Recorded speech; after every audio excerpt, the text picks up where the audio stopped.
Before our next panel starts, we have this really fun video. Let's watch that, and then we'll bring them out.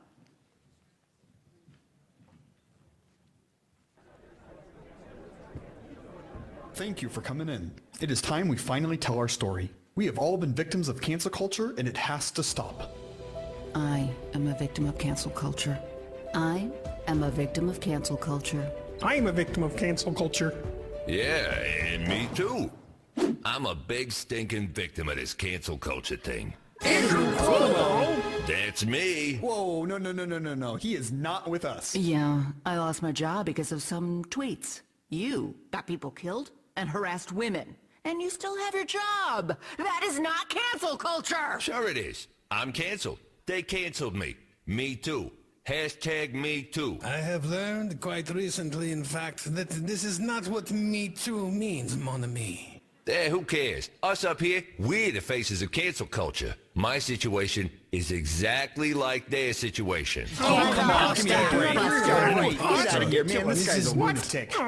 Excuse me, Governor Cuomo, Kermit the Frog here. I believe that everyone makes mistakes and that everyone should be given second chances. But I think I speak for everyone when I say, get bent, you lying sack of political scum. Well, now I'm getting canceled by a Muppet? All right, I'm going. Jeez. We are so sorry about that. Anyway. Hey, Toots, would you ever date an older man? Hey, grab it.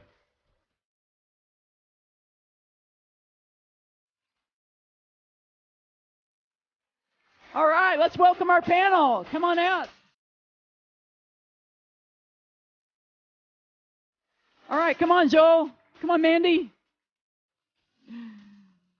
All right. Don't you just love the Babylon Bee? Yeah.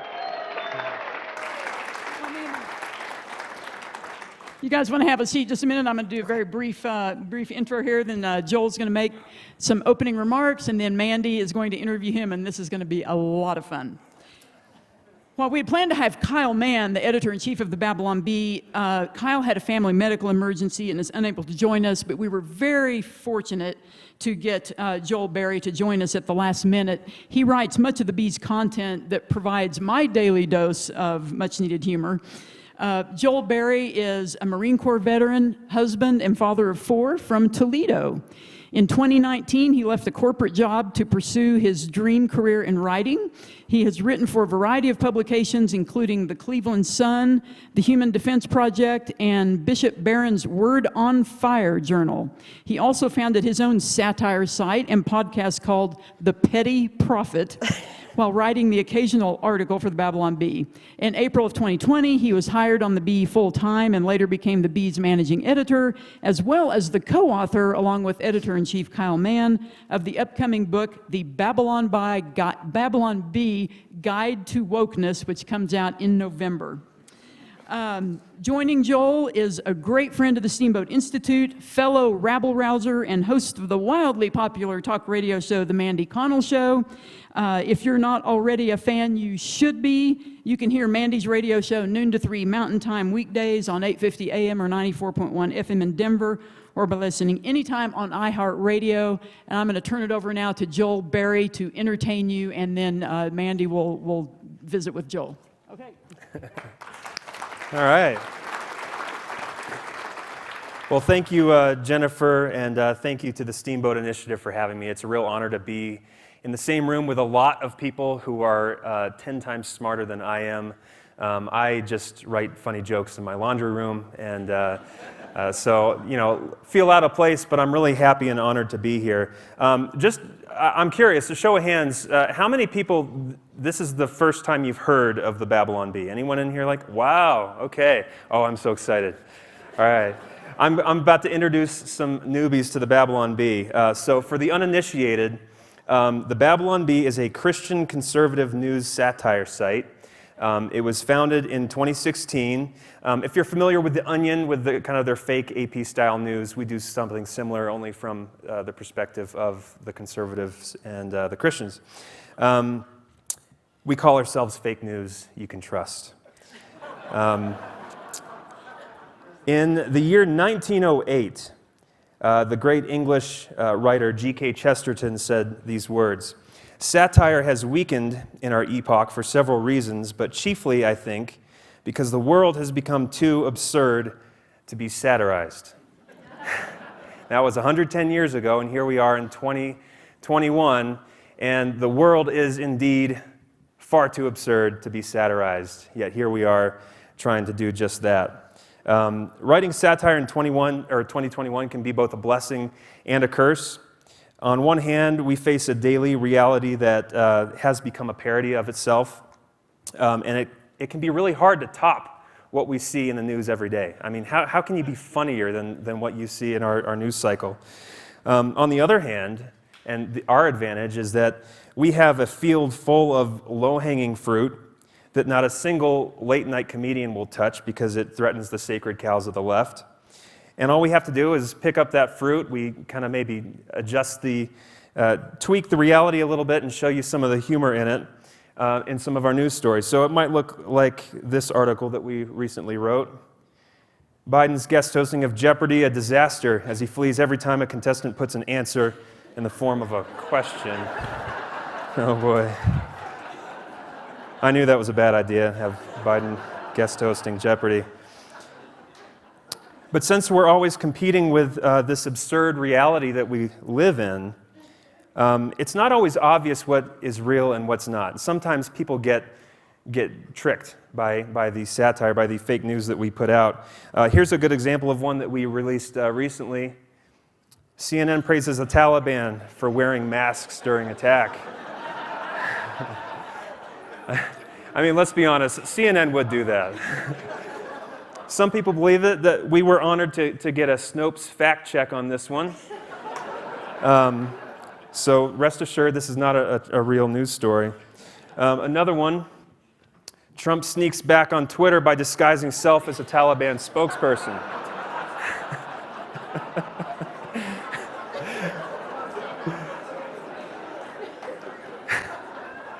I make myself laugh still. Me and the editor-in-chief, Kyle Mann, were writing this, and we thought, what kind of Muslim name would Trump choose for himself? And we came up with Don Hamid Trumpistan. Here's another one. Rumors that the Taliban have taken over are unfounded, says Jen Psaki wearing a hijab.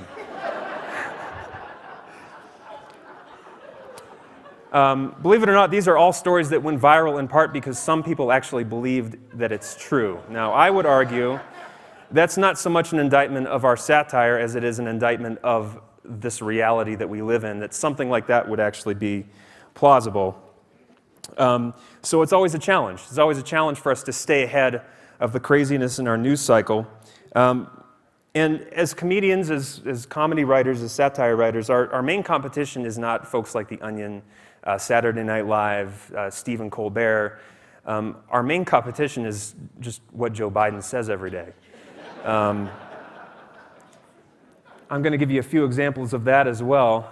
These are some news stories. These are real news stories that could just as easily be Babylon Bee headlines. This is the State Department calling on the Taliban to form an inclusive and representative government. Yeah, I don't think that's going to happen. You might remember this a few weeks ago. Biden dismisses Afghans falling out of planes by saying, that was 4 or 5 days ago. 2 days after the fact. I think we actually had a story in drafts that we had to scrap because this actually happened. This is one that I was surprised didn't get spread around more in the news. This was insane. During the interview with George Stephanopoulos, Biden was asked about Taliban chaos at the airport in Kabul, and Biden says, there's no one being killed right now. And then he takes his fist and he knocks on the wood of the table next to his chair.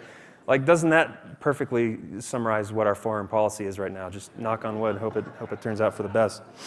So, with reality bordering on self-parody sometimes, when we're tired and feeling lazy, we'll just publish something like this. Save time, the Babylon Bee will now just republish everything Biden says verbatim. That's a little easier.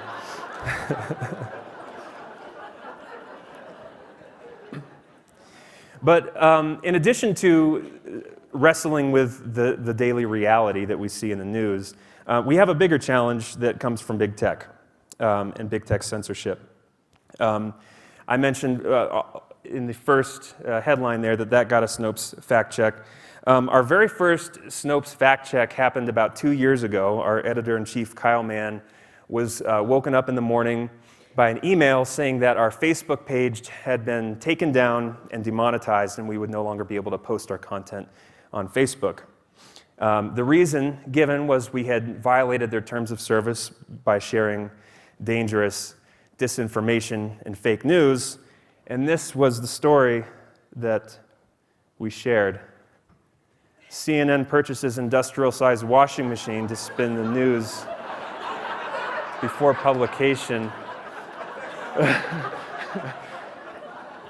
So this was Snopes' very first fact check of us, and their headline literally said, "Did CNN really purchase an industrial-sized washing machine to spin the news before publication?" And that was enough to get us stricken from Facebook, and that kind of started our feud with Snopes, which was great fun because we wrote so many articles just lampooning Snopes. But the fact checks didn't stop there. Here are a few more that Snopes went on to fact check. Trump, I have done more for Christianity than Jesus. If we're being honest, that one's kind of believable. Here's another one that was fact-checked by Snopes.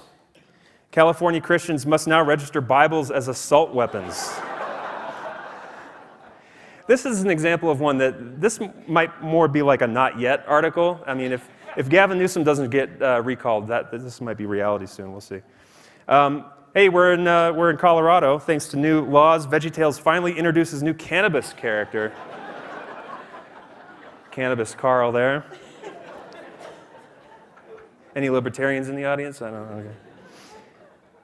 This is a good one. Ocasio-Cortez appears on The Price is Right, guesses everything is free.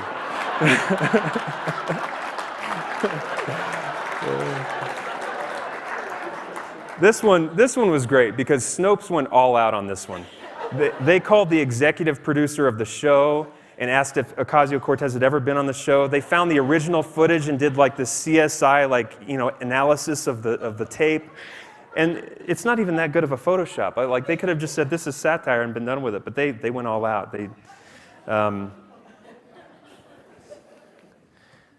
Disney CEO, to avoid filming among depraved, immoral people, we are moving all our Georgia operations back to Hollywood. That one's actually that's essentially what he said, but we got fact check on that one as well. So, we're kind of up against it with big tech. They're always kind of coming after us with these fact checks. The nefarious thing about this is that while funny, these fact checks, we suspect, do feed back into Facebook's algorithm. They have what's called a news ecosystem quality score.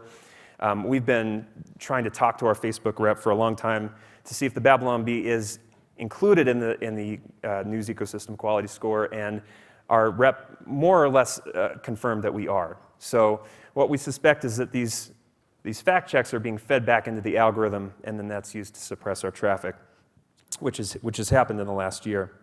But in spite of the struggles, in spite of what we're up against, I would say that what we're doing is absolutely worth it. And I want to just give you a couple of reasons why we remain committed to this style of comedy and satire.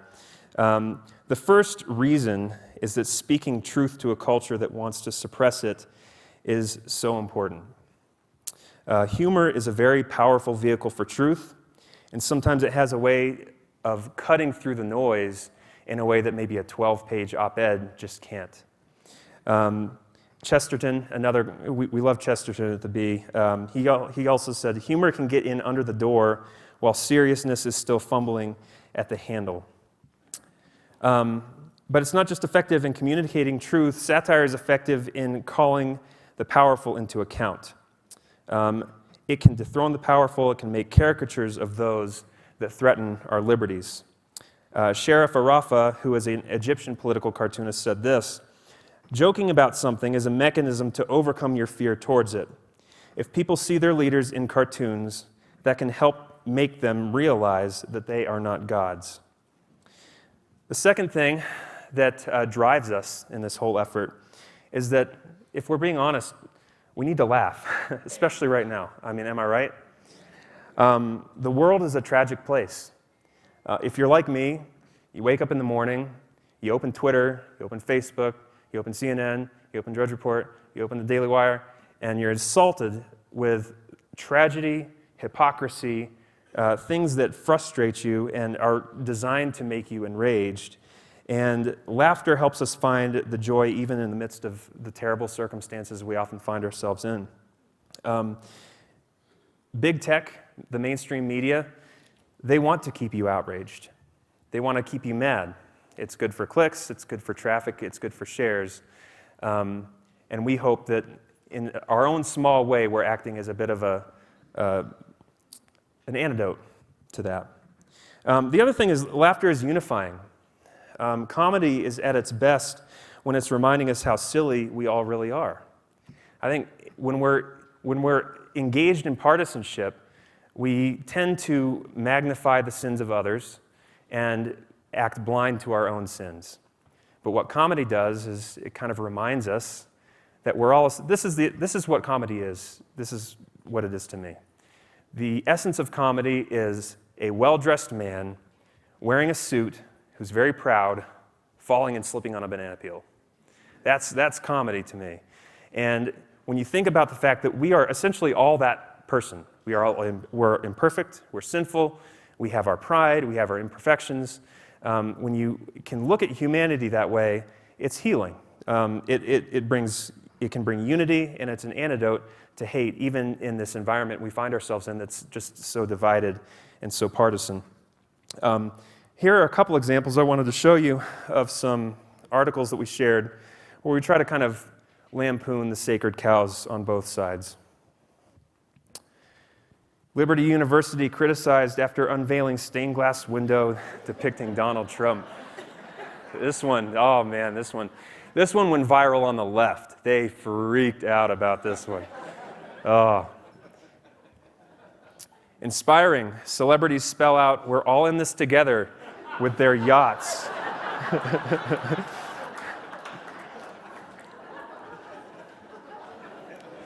What was beautiful about this is we actually had some Hollywood celebrities reach out to us and say, "You got us. This is good."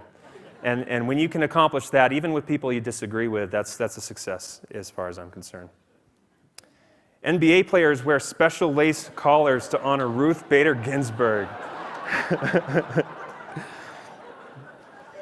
It's funny because I did this Photoshop, and it's a terrible Photoshop, but my wife came in and I had LeBron James and this other guy. They were wearing the same lace collar, and my wife said, "I think you need to change the one on the left so that it looks different, it'll look more realistic." And I'm glad I did, because this is another one that went viral on the left because they were so inspired by this story.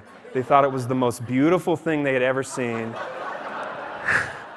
It was shared by like New York fashion magazines.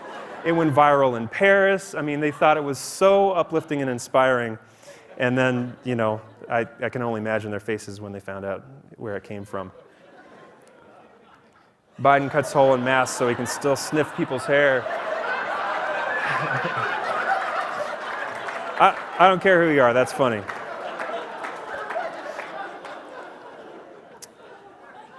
Democrat pilot and Republican co-pilot argue over how fast they should fly plane into the ground. Got to get both sides every once in a while. Any members of Congress still in here? Congress members to wear barcodes so lobbyists can scan prices and self-checkout.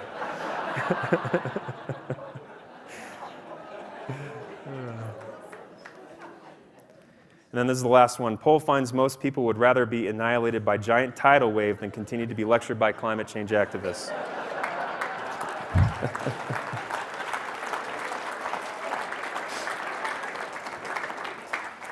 So the last thing that really drives us in this effort is that as comedians, we don't just want to deconstruct, we don't just want to lampoon, we don't just want to mock. Our ultimate goal is to point to something greater.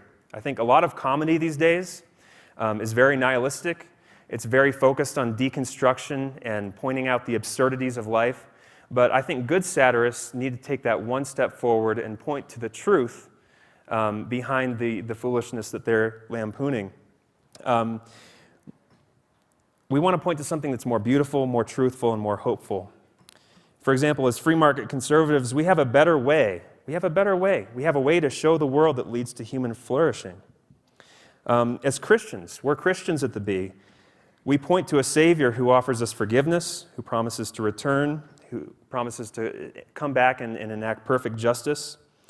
And at the Babylon Bee, we hope that our satire doesn't just lift you up, but that it points you to your Creator, to the truth that is your source of hope. And I'll leave you with this last quote from the great satirist Mark Twain. He said, "Power, money, persuasion, supplication, and persecution, these can lift at a colossal lie, push it a little, weaken it a little, century by century, but only laughter can blow it to rags and atoms at a blast. Against the assault of laughter, nothing can stand." And that's why we'll never stop doing what we do as long as we have breath and an internet connection. So, thank you.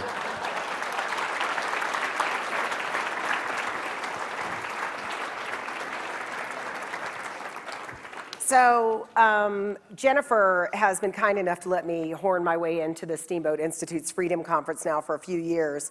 And when I saw that the Babylon Bee was on the schedule, I said, that's my panel. These are my people. And everybody else has been up here today with big stacks of paper and notes and quotes. I just grabbed some papers. I've got nothing there for that. So, because I told Joel, every day I do what he does. I open up the news, I look at all the websites, my head's ready to explode in half an hour, and then I go to the Bee. And the Babylon Bee makes me laugh out loud pretty much every day, sometimes more than others. And one of the things I want to start with, you know my favorite story, is Hillary Clinton makes random appearances in the Babylon Bee. And you guys have these threads that you pull through a little bit, things that you go back to. You guys don't care for Joel Osteen either. I mean, he makes a lot of appearances in his mega yachts and things like that. What are some of the things that you guys kind of love to sneak in almost as an ongoing bit for those dedicated people who read every day? Oh man, well you'll find that if you read the Bee for any length of time, we just love putting people in disguises. We just think that's really funny. It just doesn't matter. We'll look for an excuse to put like a mustache on Trump or disguise Hillary Clinton as in a jumpsuit and a mustache. That's my favorite because exactly. It's very accurate. It was fact checked probably that she still has a mustache. No, I'm just kidding. Yeah, we try to be, again, trying to one up the craziness of reality.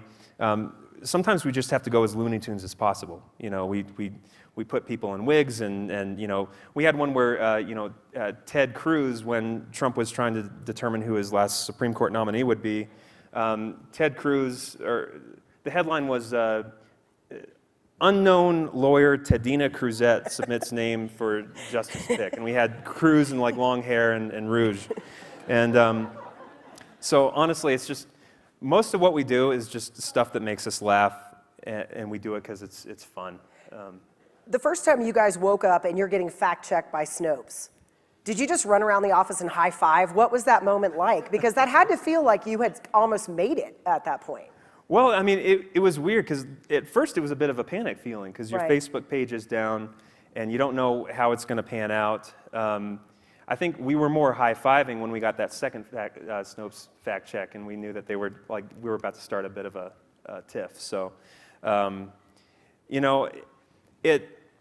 after Snopes kind of came and went, and then what Facebook did was they set up this program where they have grants that they offer to their trusted journalistic partners, and so these include USA Today and Newsweek and some other news magazines, and they pay them to fact check us. So every once in a while, we'll just get a random fact check that's written by like a low-level intern, maybe even a summer intern, that seems to have been chosen for no reason whatsoever other than they get this Facebook grant money.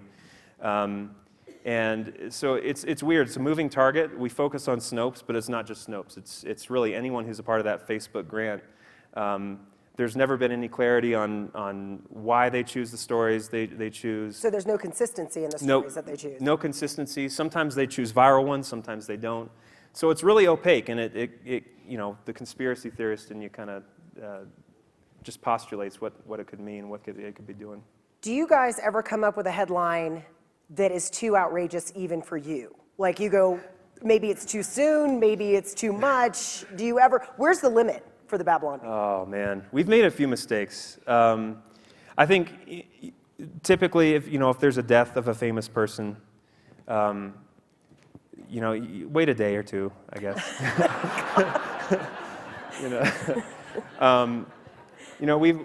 We've had a few that we've released that were just simply bad timing. Maybe the subject matter wasn't all that great, but just what was happening in the world, kind of people interpreted it the wrong way. One thing that we really have to be careful of with this whole wokeness thing, especially like the racial wokeness, if you're making fun of that whole movement, if you're not very careful about how you do it and make it very clear that it's a joke, people will misunderstand your mockery of wokeness as racism itself, because wokeism is racism, right? And so a lot of people who don't understand will take that the wrong way, and so I have a terrible filter. If I think it's funny, I just want to put it out there. I put one article out that almost broke the bee.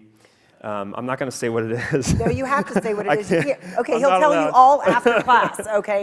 Come see me after class. I'll tell you. I kind of have an accountability panel now. So if I see one that's like on the line, I'm supposed to go to Seth. Seth Dillon's our owner. Kyle Mann's our editor-in-chief. I'll run it by him and say, hey guys, do you think this is too much? And they'll give it their, thumbs up, thumbs down. And do they ever just say it's not too much, but it's not funny, Joel? That's the problem. Never. It's always funny. Oh, it's always funny, of course. Of course. We've got a couple questions from the audience that I want to jump into. One, does the Bee ever satire Facebook or Twitter? If so, do they fact check those? Oh, no. I don't think we've ever gotten a fact check on a Facebook or Twitter article. We have seen articles about Facebook and Twitter get suppressed very drastically. Obviously we can't prove that that's what was done. Maybe it just wasn't that funny. But we wrote one about Twitter that was, I think, Twitter accidentally sets coffee on destroy all conservatives button. And that one just tanked in Twitter for some reason. I was like, what are you doing, Jack? You got something going on, but who knows? This one said, can you talk a little bit about the New York Times correction? Yeah, so we started to get on the radar of the New York Times late last year, kind of before the election. We had two articles that went mega viral, that they became, they made it on the New York Times list. They have a weekly list of things that went viral that week, and 2 of the 10 articles on that list were Babylon Bee articles. And so they have a tech guy there that kind of started raising the alarm about the Babylon Bee is sharing stuff that conservatives might think is real, and this is really dangerous. We need to do something about this. And so they actually flew somebody out to our offices in LA and interviewed us. They wrote a nice piece about us, and they just got destroyed by their readership for not being nastier to us. So a couple weeks later, they wrote a real hit piece on us. And I think it was How the Babylon Bee Capitalizes on Confusion. That was the title of the article. Takes one to know one. Right. Just saying. And so we kind of started to get the sense that, the New York Times was starting to go after us. They have a lot of power in the media landscape. And then Trump shared one of our articles. Oh, boy. Oh, wow. Oh, man, that was one of the funniest mornings because we woke up, our servers were down. Our servers were just fried. We had millions of visitors at our website because Trump had just shared one of our articles, but he didn't let on that he knew it was fake. It seemed like he thought it was real. So then we were kind of thrust into the national spotlight where, oh my gosh, the President of the United States is sharing Babylon Bee news as if it was real. Oh no, what are we going to do? And just a few days after that, our Facebook traffic just tanked, just gone. So that kind of started a bit of a feud with the New York Times. It was like, what are you guys doing? You ruined our traffic on Facebook. Well, anyway, a few months go by, and they wrote another piece about how difficult it is for left-wing satirists to gain traction on Facebook because Facebook algorithms can't detect sarcasm and irony. So when there's something that seems racist, Facebook will suppress it because it can't detect the irony and the humor in it. And they were kind of bemoaning that. And in their article, deep in their article, they talked about the Babylon Bee. And they described this as a right-wing misinformation site that shares disinformation under the guise of satire. And God bless our owner, Seth Dillon. He's just this bulldog. And he went after the New York Times, said, "We are suing you unless you retract this." He got his lawyers involved.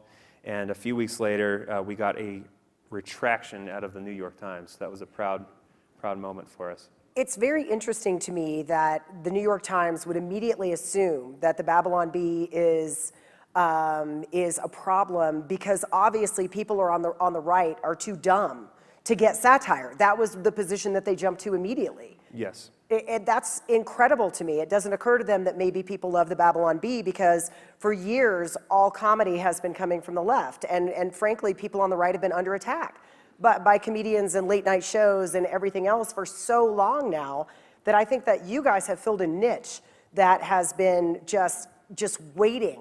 So they've been waiting for somebody to come in and do it well. So hats off to you for getting the New York Times to back down. Well, yeah. It's honestly, it's the grace of God. We were there at the right place at the right time, this time in history when comedy just became so one-sided. Like I mentioned earlier, it is really low-hanging fruit. And so I just want to encourage people, anyone who's thinking about getting into a creative endeavor, whether that be filmmaking, comedy, television, anything, it's wide open for you. It's wide open for you because our entertainment has become so one-sided from the left. There is an entire half of the country out there that's not being served. And it's just ripe for the picking if you do it. We have a couple people with really good questions. Has the Babylon Bee ever satirized the Babylon Bee? If not, would you ever do it? Oh, yeah. No, we do all the time. We make fun of ourselves, and you have to. You can't take yourself too seriously when you're in comedy. One of the running jokes with the Babylon Bee, and a lot of the leftists that complain about us, is that the Babylon Bee only has two jokes. Man identifies as blank in order to do something, for example. A bicyclist who identifies as a motorcyclist, so he's winning all the races now. That was another favorite of mine. Exactly. Yeah. We have about 3,000 iterations of that same joke because it's really funny, It never gets old to us. So you'll always see some version of that joke on our site, and the left just hates it. Oh, this is your one joke again. So we make fun of ourselves. One of the running jokes is that we're pouring all this research and development into trying to find a third conservative joke, and so far we still haven't found anything. Seth has poured billions of dollars into this, and we still only have two jokes. So if any of you know a third joke, let me know after the. Well, let me ask you this, because I told Joel and Kyle that my 72-year-old producer, Dave, dreams of working for the Babylon Bee. He's like, if this radio thing doesn't work out, then I want to go work for the Babylon Bee. But you guys actually have a system in place where people can submit headlines, and that's how you got to be managing editor. Yes. So if you subscribe to the Bee, one thing that we're really trying to encourage our fans to do is to become a subscriber, and that is because of the Facebook and Twitter suppression. You're not going to see our stories in your newsfeed as much anymore, if at all. And so if you really want to get the full Babylon Bee experience, become a subscriber. And if you become a subscriber, you actually get to submit headlines to us. You can submit 4 headlines a day, and that's what I started doing. I started submitting 4 headlines a day, started gaining traction. The first one that I got published was, what was it? A new bumper sticker. They released a new bumper sticker that was a reversible bumper sticker that said coexist on one side and resist on the other. And you could flip it depending on who the president is, right? That was my first article, and it just gained traction from there. So yeah, if you're interested in joining, we're always looking for writers. We're always looking for people who can just write articles, if not headlines, and do photoshops. So if that's something you're interested in, subscribing is the best avenue into that, honestly. You know, I'm just a regular dude. I came from corporate supply chain sales in Ohio. Exactly. That's what I did for 10 years. I mean, I'm not a comedian. I'm not trained in this stuff. I guess I just have a knack for it. But you know, if that's something you're interested in, the door's wide open. We always need more. Somebody wants to know how your humor worked out when you were in the Marines. Well, that's funny. I actually cut this out of my speech. I was deployed in Fallujah, Iraq, from 2006 to 2007. My very first, if you want to call it, satire piece, I was on a rooftop in an observation post. What we do is we take over a house. We'd put fortified positions on the roof so that we could observe the streets and the intersections below for IEDs and things like that. And so they send us up to these observation posts. We'd be up there for 12 hours at a time. It was just boring as hell. And so I'm sitting up there for 12 hours, and I just started drawing pictures. I started drawing pictures making fun of our platoon sergeant and our first lieutenant. And our first lieutenant was this really tall, skinny guy, so I draw him as this string bean character with a big helmet that was too big for him. And my little articles just kind of went viral through my platoon and through the company until my first sergeant and my first lieutenant caught wind of it, and we were told that nobody would eat until the perpetrator came forward, and that was the end of my satire career in the Marine Corps. So, you know, that does speak to something, though. You know, the Marines, you know, the stuff that we go through, and we deal with it using humor, you know. We went through some awful stuff. You know, I lost friends over there, and we coped through humor. And, you know, this horrible 2 weeks that we've had in Afghanistan, the last couple weeks, you know, has enraged me in one sense, but it's kicked my comedy into overdrive. And the site has done really well because in these dark times, people really crave this stuff. So I'm really glad that we're there to provide it for people who need it. You make me laugh every day. What's next for the Babylon Bee? I see we showed a video before. You guys are doing a lot more video stuff now. Are you going to move forward in a way that eventually you guys are making movies, or you're making TV shows, or are you even beginning to have those conversations? Absolutely, yeah. We want to take over the world. One fake news story at a time. That's right. We have a creative team out in LA that is working on sketch comedy, animation similar to the one that you saw there, scripts for TV shows, movies, things like that. So we do have ambitions for more out there that we hope some of it will come to fruition. You know, I think that if we do any of that stuff, it'll definitely have to be outside the Hollywood studio system because they're not going to touch that stuff. But thankfully, I think there are a lot of conservative entrepreneurs who are waking up to the fact that we need to invest in culture, we need to invest in art, entertainment, things that have traditionally been strongholds of the left. And if we invest in those things, I mean, there's an audience hungry for it. I mean, we're just guys in our laundry rooms and basement writing headlines. Imagine what someone with a couple $1 million could do. So, Tell me about Not the Bee.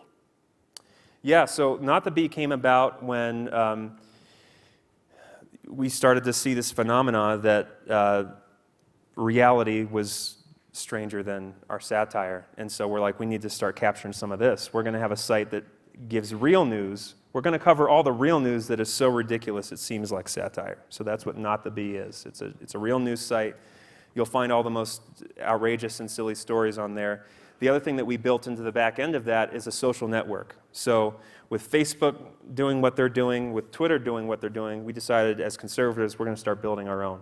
So we built our own social network. If you subscribe to the Babylon Bee, you can be a part of that network, and it's really thriving. It's doing well. What is your traffic like on a daily basis? And I'm not asking for specific numbers, just a ballpark. Yeah, I mean, I don't know how to compare it to others. I'll compare it to The Onion. It's a lot higher than The Onion's. Yeah, well, there you go.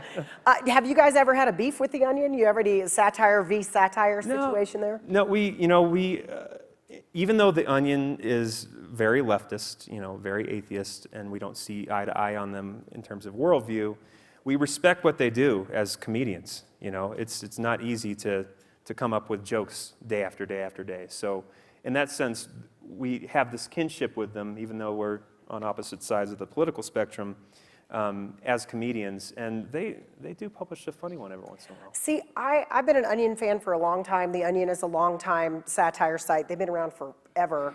But even they've gotten very angry on their site, and it's not funny anymore. And I could laugh at it when they were poking fun at my side previously, but it's just, it feels like so much comedy from the left is so angry. And I feel like going, but your team is in charge. Yeah. So do you think that part of the reason that you guys are having so much success is that the Trump administration was crazy time in terms of what people were doing, and Donald Trump himself gave you a lot of ammunition. The stained glass window is a great example. But now that we're in a different administration, do you feel like you're going to be able to flow seamlessly from as the administrations change? Because I think some comedians, and Stephen Colbert is a perfect example of this, he sold his soul to the Democratic Party, and when they're in power, he's not funny. Right. He's really kind of handicapped himself by that. Yeah, that's always a danger to guard against. Trump made it so easy. Those 4 years were so fun. And then when Biden got elected, there was that fear of, okay, are we going to have to reinvent ourselves? How are we going to remain funny, without Trump every day? And again, conservatives are out of power. A lot of things happen that make you mad. And so there's that constant thing that we have to guard against. We can't be writing our comedy from a place of anger or bitterness. Even though things aren't going the way we want to go, any comedy written from that place it's not going to hit. What is your personal favorite story that the Bee has ever done, whether you wrote it or not? Okay, I wish I could say I wrote this one, but sometimes we troll our audience a little bit. We were getting some flack because we kept making fun of AOC all the time, and they were always really easy jokes, like AOC gets her head stuck in a bucket, and people were kind of starting to say, lay off of AOC, like, why are you making fun of AOC all the time? So we thought, you know what, we're going to make fun of AOC even harder now. And so one of our writers, he's a part-time writer, he said, I'm going to write the worst headline about AOC that I can think of, the worst satire about AOC that I can think of. And it was, AOC accidentally strangles herself while trying to tie her shoes because she's so dumb. The most horribly written comedy that you could think. I mean, it's terrible comedy. I mean, it explains the joke in the joke. It's just like, it breaks all the rules of comedy. And we're like, oh, this is going to be great. So we put it out there, and everyone just was so mad, especially the left was so mad. How are conservatives so bad at comedy? How can they write this about AOC? And it was just beautiful to watch them just freak out about this until they slowly started to realize that, oh, okay, well, they're trolling us, all right. I think the ones that make me laugh the most are when the left kind of supplies a second punchline to your joke just by their reaction and taking things so seriously. So anytime you have a bunch of people taking themselves too seriously, you got it. I retweet your stuff all the time, and it always cracks me up when someone jumps into my comments under a Babylon Bee story to say, that site is always wrong. I never share anything from them because they're always wrong. And I take great joy in saying, check the headline at the top. It says satire right it's there. True. On the Every front one of page. our stories is false, just yeah, so you know. They're all fake. Yeah. I mean, last story, someone just asked, do you have the best job in the country or just the second best? The first being? Someone else submitted the question. I don't know, but it does sound like an amazing thing to do. I love what I'm doing. I think, it's been healing to me personally. I'm a guy who, I came back from Iraq with a huge drive to try to defend this liberty that we enjoy here, because I suddenly got to witness an entire culture of people that don't have it, And these are families. I mean, you'd see kids walking to school and there's a firefight 2 blocks away. You can't even imagine living like that. And so I came home really motivated to try to kind of really protect and preserve this thing that we have in America. And I would get so angry. I would get so angry and frustrated at what was going on.